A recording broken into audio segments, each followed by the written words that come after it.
이 세상 만물에는 하나님의 영원하신 능력과 신성이 담겨 있습니다. 그래서 누구나 이 세상 만물을 통해 하나님의 존재를 알 수 있습니다. 하나님을 몰랐다는 것은 거짓말입니다. 그저 하나님을 인정하지 않는 것뿐입니다. 중요한 것은 하나님을 인정하지 않고 자기 마음대로 죄를 지으며 살아가는 사람들에게는 그에 마땅한 대가가 있다는 것입니다. 그게 뭘까요?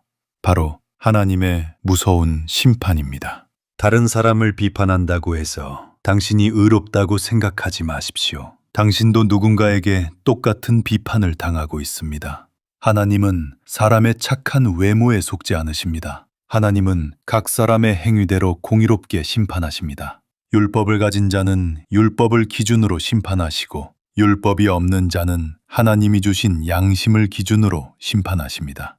따라서 유대인이든 이방인이든 모두 다 하나님의 공정한 심판 아래에 있습니다. 내가 먼저 유대인들에게 할 말이 있습니다. 당신들은 율법을 가지고 있다고 자랑하며 다른 사람들을 가르치면서도 왜 정작 당신들은 율법을 지키지 않습니까? 당신들 때문에 하나님의 이름이 이방인들에게 모독을 받는 것 아닙니까? 물론 하나님이 유대인들에게 주신 특권이 있습니다. 그것은 바로 유대인들이 하나님의 말씀을 맡았다는 것입니다. 참 소중하고 중요한 일이죠. 그러나 그런 특권 때문에 유대인들이 하나님의 심판을 피할 수는 없습니다. 왜냐하면 하나님 앞에서는 유대인이나 이방인이나 다 똑같은 사람이며 모두 다 죄 아래에 있기 때문입니다. 그런데 여기서 진짜 문제는 그 누구도 자신의 힘으로는 죄에서 벗어날 수 없다는 것입니다. 율법을 다 지켜야 죄에서 벗어나 의롭다 하심을 받을 수 있는데 그 누구도 율법을 다 지킬 수 없기 때문입니다. 그래서 우리에게는 율법 말고 다른 방법이 필요합니다. 바로 믿음의 법입니다. 우리가 우리를 대신해 죄값을 치르신 예수님을 믿을 때 하나님은 우리가 값없이 의롭다 하심을 받고 구원을 받을 수 있도록 은혜를 베풀어 주십니다. 우리의 힘으로는 도저히 받을 수 없기 때문에 하나님이 선물로 우리에게 거저 주시는 것입니다. 그래서 우리는 구원에 대해 나 자신을 자랑할 게 없습니다. 오직 하나님의 은혜만 자랑할 수 있습니다. 우리의 조상 아브라함을 생각해 볼까요? 아브라함도 행위가 아니라 믿음으로 의롭다 하심을 받았습니다. 그가 할례를 받기도 전에 하나님이 율법을 주시기도 전에 아브라함은 하나님을 믿는 믿음으로 의롭다 하심을 받았습니다. 할례는 이미 얻은 믿음의 의의를 확증하는 것이었습니다. 그래서 아브라함은 할례를 받지 않은 이방인들의 조상도 되고 할례를 받은 유대인들의 조상도 됩니다. 아브라함은 우리 주 예수 그리스도를 죽은 사람들 가운데서 살리신 하나님을 믿는 모든 사람들의 조상입니다. 꼭 기억하세요. 구약도 믿음으로, 신약도 믿음으로 의롭다 하심을 받습니다. 구약과 신약이 전혀 다르지 않습니다. 그러므로 우리는 모두 다 믿음으로 말미암아 의롭다 하심을 받았고 우리 주 예수 그리스도의 희생 덕분에 하나님과 함께하는 평화를 누리고 있습니다. 잘 생각해 보세요. 의인을 위해 대신 죽을 사람이 있을까요? 선한 사람을 위해 대신 죽을 사람이 있을까요? 거의 없을 것입니다. 그런데 우리가 의롭고 선하기는커녕 아직 죄인이었을 때에 그리스도께서는 우리를 위해 죽으셨습니다. 왜 그러셨을까요? 사랑 말고는 답을 찾을 수 없습니다. 예수님이 그만큼 우리를 사랑하시기 때문입니다. 아담 한 사람의 불순종 때문에 죄와 죽음이 우리에게 들어온 것처럼 예수 그리스도 한 분의 순종 때문에 영원한 생명이 우리에게 들어오게 되었습니다. 우리에게 세례는 너무나도 중요합니다. 왜냐하면 우리는 세례를 통해 예수님과 연합할 수 있기 때문입니다. 세례를 받아 예수님과 하나가 된 우리는 예수님처럼 죄에 대해 죽은 사람들입니다. 그리고 예수님처럼 영원한 생명을 가지고 부활할 사람들입니다. 우리가 죄에 대해 죽었기 때문에 죄가 더 이상 우리를 지배하지 못합니다. 죄가 우리를 다스릴 수 없습니다. 그러니까 여러분은 또다시 죄의 종이 되어 죄가 시키는 대로 살아가지 마시고 하나님의 종이 되어 하나님의 말씀대로 살아가십시오. 죄의 대가는 죽음이지만 하나님의 선물은 우리 주 예수 그리스도 안에 있는 영원한 생명이기 때문입니다. 결혼한 여자가 있다고 생각해 봅시다. 남편이 살아있는 동안 이 여자는 법적으로 남편에게 매여 있습니다. 그러나 남편이 죽으면 남편의 법에서 벗어나 자유로운 몸이 됩니다. 우리와 죄의 관계가 이와 똑같습니다. 우리는 예수 그리스도로 인해 죄에 대해 죽은 사람들입니다. 따라서 우리는 죄에서 벗어나 자유를 누릴 수 있게 되었습니다. 이 모든 것의 시작은 율법입니다. 율법은 우리에게 무엇이 죄인지 알게 해주었고 죄에 대해 죽을 수 있게 해주었습니다. 그러므로 율법은 선한 것입니다. 이와 같이 하나님은 예수 그리스도를 통해 우리를 죄와 죽음에서 해방시켜 주셨습니다. 그러니까 제발 죄가 시키는 대로 살아가지 마세요. 또다시 죄의 종이 되어 죄를 따라 살아가지 마세요. 오직 성령을 따라 살아가세요. 성령은 우리의 영과 함께 우리가 하나님의 자녀임을 증언해 주실 뿐 아니라 우리의 연약함을 도와주시며 우리를 위해 간구하십니다. 이러한 하나님의 사랑에서 우리를 끊을 수 있는 것은 아무것도 없습니다. 그렇다면 누가 하나님의 사랑을 받는 하나님의 백성이 될 수 있을까요? 이스라엘 혈통이라고 해서 다 하나님의 백성이 되는 것은 아닙니다. 하나님께서 약속하신 이삭만 아브라함의 자손이 된 것처럼 하나님께서 선택하신 사람만 하나님의 백성이 될 수 있습니다. 유대인이든 이방인이든 아무 상관없습니다. 하나님이 부르신 사람이 하나님의 사랑을 받는 하나님의 백성이 될 수 있습니다.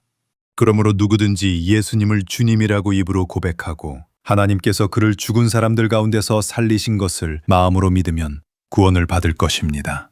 구원을 받는 것이 결코 쉽다는 이야기가 아닙니다.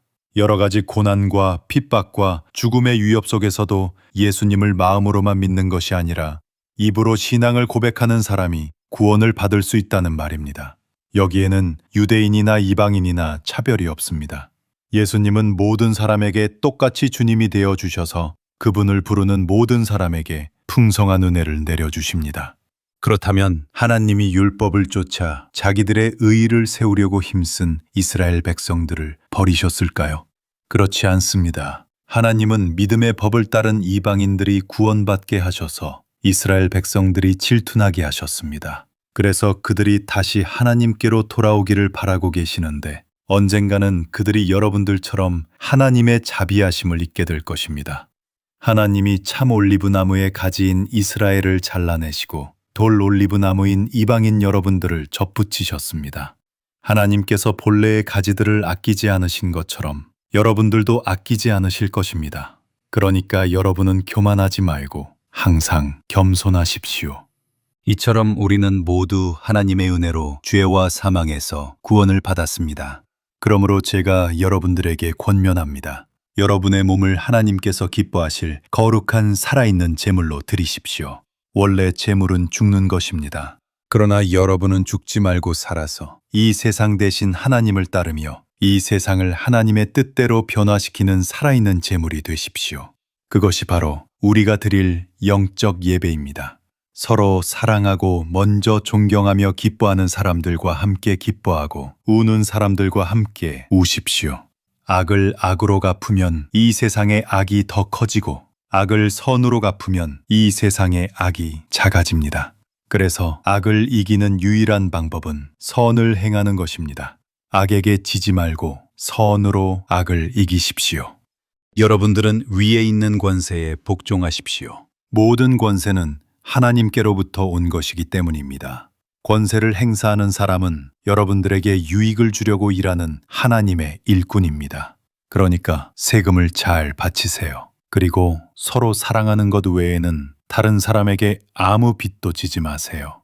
수많은 계명이 있지만 이 계명을 한마디로 요약하면 서로 사랑하라입니다. 그러므로 사랑은 율법의 완성입니다. 서로 사랑하세요. 다른 사람을 함부로 비판하지 마세요. 특별히 믿음이 연약한 사람의 의견을 논쟁거리로 삼지 마세요. 어떤 사람은 모든 것을 다 먹을 수 있는 믿음이 있지만 어떤 사람은 믿음이 연약해서 채소만 먹습니다. 누가 맞나요?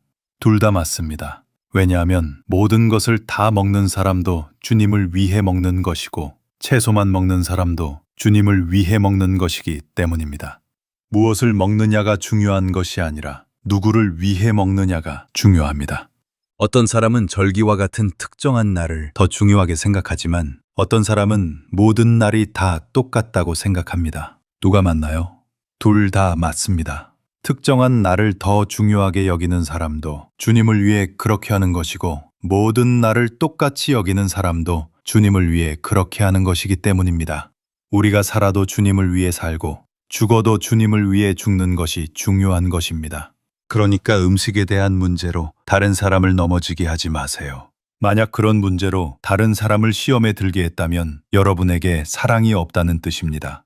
다른 형제나 자매가 넘어지지 않도록 고기를 먹지 않고 술을 마시지 않는 게 좋습니다.